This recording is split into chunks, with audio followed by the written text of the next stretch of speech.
Since ancient times, India has been a land of abundance, a treasure trove of precious gems and minerals, the birthplace of many scientific discoveries, and exhibit of stunning art and architecture. No wonder that India in all its glory was rightly famed as the Golden Bird. Hello and welcome to this very special show and a one of its kind virtual book launch for the book The Golden Bird 2.0 Resurgence of India. My name is Ritika Jhanti and I have with me a very special guest to lead this discussion today, the author of the book, Raina Singhwi Jain. Raina, a very warm welcome to the show. Now, Raina is extremely passionate. She believes that our rich heritage, our intellect, our immense potential can actually help each of us embark on the journey to regain India's lost glory. Raina also runs the brand Maiva for the Gala Group Germany in India. They manufacture home decor and home fragrance products for the world. With this book, Raina has opened up a constructive dialogue about how we can learn from the past to carve out a prosperous present and to have a more promising future for the nation. To dive deeper into this very, very interesting conversation, we have a great panel lined up. So without further ado, let me bring in the rest of my guests as well. To start with someone who has been tirelessly working towards supporting and encouraging young rural entrepreneurs for the past 30 years and has also set up similar programs in 50 countries worldwide. Ladies and gentlemen, please extend a warm welcome to Ms. Lakshmi V. Venkatesan, founding and managing trustee of Bharatiya Yuva Shakti Trust. A very warm welcome to you. Also joining us on the show is an expert in business finance and predicting economic trends, the recipient of Global Leader of Tomorrow Award by the World Economic Forum, Mr. Gaurav Dalmia, Chairman, Dalmia Group. Welcome to the show, sir. And finally, we have with us Mr. Rajat Kathuria, Director and Chief Executive of ICRIAR, which is one of the finest think tanks in the country. He is known for his deep understanding of economic policy and has worked with organizations across the world, including the World Bank. Thank you to all our guests for joining us for this special show. Raina, let me begin with you. In your book, you talk about the second golden age for India. I would like to begin by asking you that how do you envision the return of golden age for the country, especially at times when some would say this is a little too optimistic? Well, first of all, Ritika, thank you so much for having me on this show. This pandemic seems to have brought in a lot of dreadful things to the table for the world, and India is no exception. With things going awry, it was interesting for me to see our Honorable Prime Minister, Shri Narendra Modi ji, inspiring the nation towards the concept of an Atmanirbhar Bharat. India is currently at its peak with its younger citizens below the age of 19 that form a major composition of our population. So my optimism stems from the fact that there are so many channels that are being created for the youth in terms of literacy, skill development, ease of doing business, and also bringing about so many policy reforms that we are witnessing. Also, with the experiences that I have gained in the past 14 years as part of my entrepreneurial journey in India, I have worked and interacted with some of the brightest of minds. And let me tell you, I have seen them do wonders, not only in India, also across borders. So for me, this is half the battle already won. We have the talent, we have the hardworking people. Our ancient history stands as a testimony to what we are truly capable of, something I'm sure that our panelists today would endorse as well. But what we need though is the direction and the opportunity. So my passion is driven by my vision to see my India a wealthy and a prosperous country all over again. Let me bring in Mr. Rajat Kathuria at this point of time. Mr. Rajat, you understand economic matters and you have consulted with so many organizations across the world. Now, if you look at ancient times, the economics of India hardly had any parallel. What is it that was there in the economics of the country that brought in the recognition of India being the golden bird? And what do you think needs to be done now to get that glory back? Yeah, when one looks at economies centuries ago, The first thing that comes into mind to economists is the work that Angus Madison had done several years ago. And in those Madison tables, we see that both India and China occupied almost 50% of the global economy during the 1700s. If I were to draw the lessons of the past, I would say that it was really the openness to investment, openness to ideas, a scientific temper, which had propelled India to that position in the global economy at that time. India was once upon a time a big economic power in the global economy, and I think this book will hopefully set the stage for a discussion on how India can once again, begin to try and capture the position that it occupied in the economy, in the global economy in the past. Let me bring in here someone who's been actually working at the grassroots. Ms. Lakshmi V. Venkatesan, you've been working with young entrepreneurs for years now. How do you see the commitment, the initiatives and the vision of Government of India, especially as far as Atmanirbhar Bharat goes? Do you think what is happening right now is what will help India take the big quantum leap towards the growth that we aspire for? And what are the impediments to India's growth? Thank you for that question, Ritika, and I'm happy to be on your show. Atmanirbhar Bharat, or self-reliance, is a laudable vision, one that we have had in our country for many, many decades.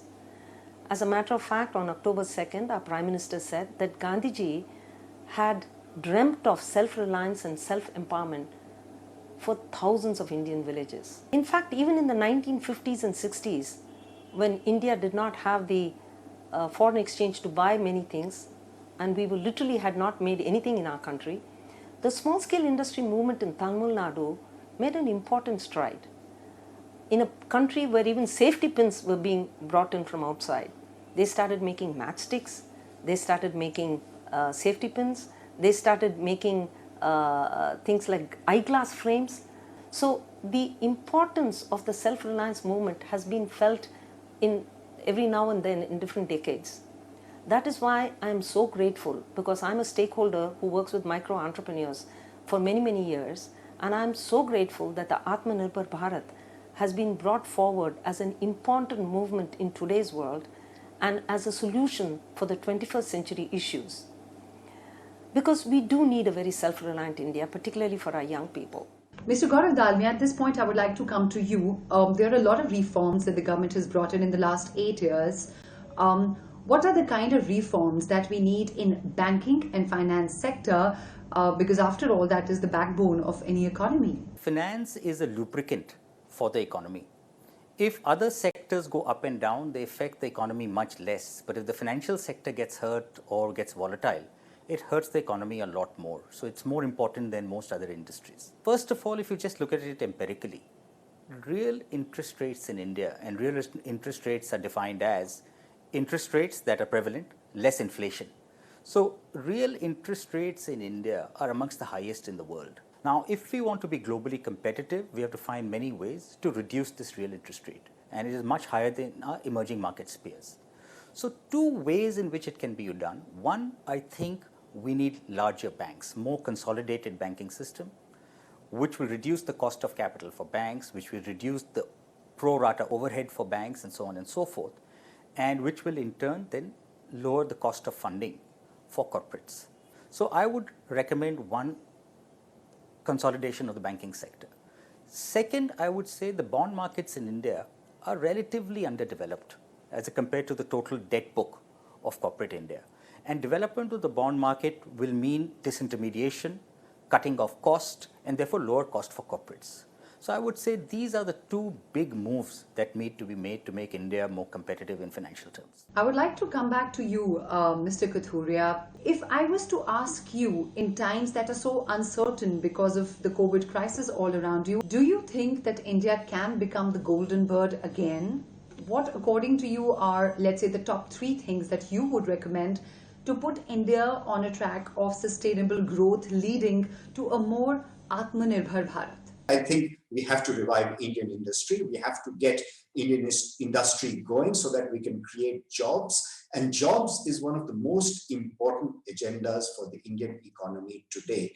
If there is anything that is a weak link for us going forward, it is the ability to create jobs. We have to put jobs at the center and then define growth around it. And we have to actually produce productive jobs. So I think growth with jobs at the center, make in India with more engagement with the global economy, and getting a more climate and sustainable and inclusive economy going are the three things that I would say that India needs to do.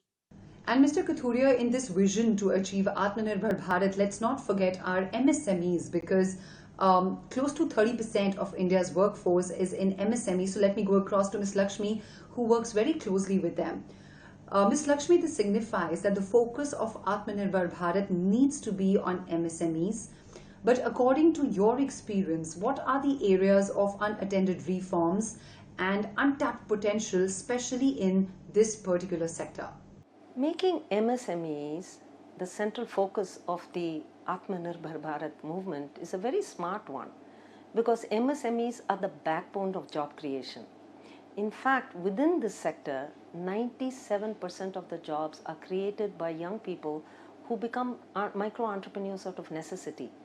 And they're either self-employed or employ maybe one or two people. There's a huge potential among these micro-entrepreneurs.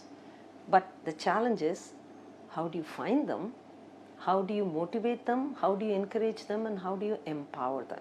The idea of how to go about looking for these is actually something that we have grappled in Bharatiya Yuva Shakti Trust, our organization, for quite some time. And recently, we ran a business idea contest in the tribal areas of Odisha in Raigada district.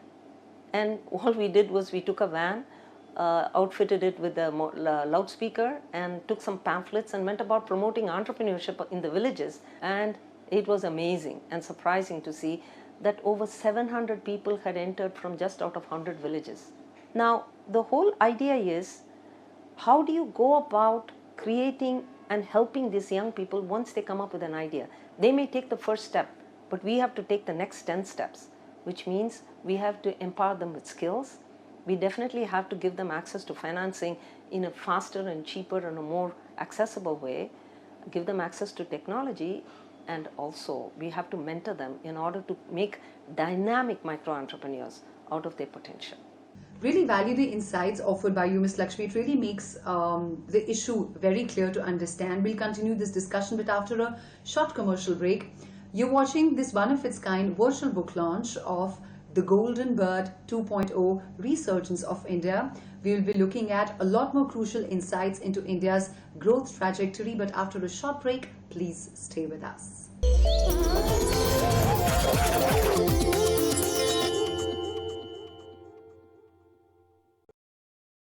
Welcome back after the break. You're watching the virtual book launch of the book The Golden Bird 2.0 Resurgence of India, and I have with me the author of the book, Raina Singhwi Jain, and other esteemed speakers. We've been discussing about how India can actually emerge stronger even from the current crisis that the whole world is in. Let me begin this segment by coming back to you, Raina. I know you dream of India becoming the golden bird again, but I'm sure you've also thought about the roadblocks and the obstacles. What, according to you, are the strategic and the systematic weaknesses that we need to attend to for your dream to come true? Absolutely, Ritika. This journey to becoming a self-reliant country is going to be strenuous and demanding, not to mention replete with errors and failures. We have a lot of responsibilities, from changing our cultural mindsets to looking at issues from new perspectives, being able to adjust our attitudes to new realities. I truly believe it's not just the government or just the citizens who can bring about the real change. The entire ecosystem needs to be in sync. Communication seems to be a very big challenge. I have highlighted in my book several dimensions pertaining to concepts such as process engineering, which is a very nascent subject as on today in India, the importance of communication design, intellectual property rights, decentralization, disaster management, to name a few. We're currently in the Industrial Revolution 4.0, and we are witnessing a drastic transformation in digital technology. And as from where I see it, with so many good things that are now stemming out of the Niti Aayog, the true challenge lies in the communication reaching the right way to the common man for his maximum benefit and his contribution to making India Atmanirbhar. Let me go across to Mr. Dalmia at this point. Mr. Dalmia, the concept of Atmanirbhar Bharat stems from the vision of making India the factory of the world. But if we have to do that, we have to compete against some Southeast Asian countries. There's a healthy competition which is already on. What, according to you, should be the strategic moves that India needs to make to outdo this competition?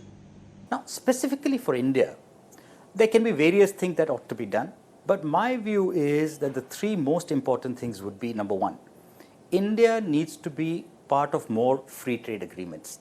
We are not a part of enough such agreements. Our companies often have a disadvantage. The second thing that India needs to do, I think, is improve our productivity. You can look at productivity in country after country: Indonesia, Malaysia, Vietnam, China. Countries that have prospered have dramatically improved their productivity. Now, how do businesses improve their productivity? Scale economies, innovation, more value addition. So there are various things that companies do. But as a society, we improve our productivity by improving our level of education and skills, by improving our infrastructure, by improving our healthcare so that we don't have lost days, and so on. So we have to focus singularly on improving the productivity of our labor, of our companies, and so on. The third thing, and I'll quote Eleanor Roosevelt, you have to do one thing every day that scares us. And Ms. Lakshmi, let me come to you with my next question. If we really have to grow into an Atmanirbhar Bharat, we need to encourage innovation everywhere, right from the grassroots, in our rural areas, with people you work. How do you think that can be done? Actually, the best way to encourage innovation at the grassroots level is to believe in our grampreneurs. Very often we believe, we have the prejudice thinking that innovation comes out of institutions of higher learning and or from national research labs. But take Arun for example. Arun has adapted and adopted an Israeli technology in dry farming and is today helping thousands of farmers. Arun doesn't even have a college degree. In fact, this vocationally trained ITI entrepreneur is now employing IIT graduates. They can't flourish in a vacuum though. Ultimately, you've got to support them with business plans, getting them help through technology inputs, as well as filing patents, all the practical things that is necessary. But first, you have to believe that they can do it. Mr. Rajat Kathuria, before I move on to my next guest, I would like to put forward another very important question to you, which is about climate change. It's a grave concern the world over, and the only way to tide over it is to adopt sustainable practices in our business models. How important is that for us to become the $5 trillion economy that we aspire to be by 2025? And not just that, I would also like to ask you that the small businesses, the micro enterprises, they are not being able to adopt sustainability model in their businesses because either lack of exposure or lack of means. What are the steps that we can really take to give them the right kind of exposure that creates mass impact in that micro business segment?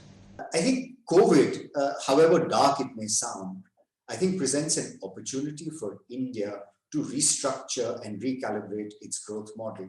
We sort of had growth at any cost. We've compromised the environment, we've compromised sustainability, we've compromised inclusion in our past growth model. So I think both those aspects can be set right, because we know the long-term damages to the environment that are caused as a result of reckless growth have a long-term cost. Government also has a role for sort of having sort of more futuristic policies in place. And here your second questions, what should small and medium enterprises do? Because small and medium enterprises are going to be the backbone of the economy. They are backbone of any economy, and India is no different. It's the small and medium enterprises that deserve the concessions that the government could offer, both in terms of access to finance, access to technology, and also trying to sort of promote small and medium enterprises by creating what we have failed to do for a long time in India, a good environment for business. Raina, let me come back to you. There are so many viewers who are watching you right now. If I was to ask you 3 to 4 major takeaways from your book that you would like to highlight for them, and in this journey that we Indians need to embark on to bring back India's lost glory, what is the kind of role you would want them to play? The first and foremost message that I would like to deliver is that we need to get out of our own way. With this, I mean, we need to bring a change in our attitudes. We need to accept, embrace, and learn from our failures and not chastise it. And this brings me to my next big takeaway. In order for us to even witness an accelerated transformation, that can only come about when every citizen, entrepreneur, bureaucrat, stakeholder, government leader, institutions all come together and strive collectively, thereby uplifting the lives of 1.3 billion people to prosperity. Another takeaway that I can give you is that in this race of becoming self-reliant, we must not and should not forget the importance of instilling quality assurance and sustainability measures in everything that we do. Miss Lakshmi, let me ask you that how do we actually inculcate the culture of constant innovation and reskilling and quality consciousness in the youth of our country to meet the expectations of the employers? Most of our rural and urban youngsters today who have become entrepreneurs may have done out of necessity. But believe me, they have aspirations. They want to learn. They want to grow. All they need is someone to show them the way, someone to hold their hand, someone to mentor them. And I have firsthand seen the power of mentoring in tens of thousands of grampreneurs in Bharatiya Yuva Shakti Trust. And done correctly, mentoring is magical. It is able to take people who are starting from scratch and help them reach for the stars. Mentoring is not a new concept though. Again, I will point out to the book, there's so many wonderful traditions that India has had. The Guru Shishya Parampara is one such 5,000-year-old tradition. Why not take this tradition and modernize it and bring it into the current relevance of the 21st century? Raina, your book truly sparks the hope for revival of India's former glory. It's really beautiful the way in the beginning and in the ending you have used some really positive poetry about the golden age of India. If you could just recite a few of your favorite parts from those. Yes, I have begun and ended my book with 2 poems that I have written. I begin my book with these lines. The prodigious time has come again.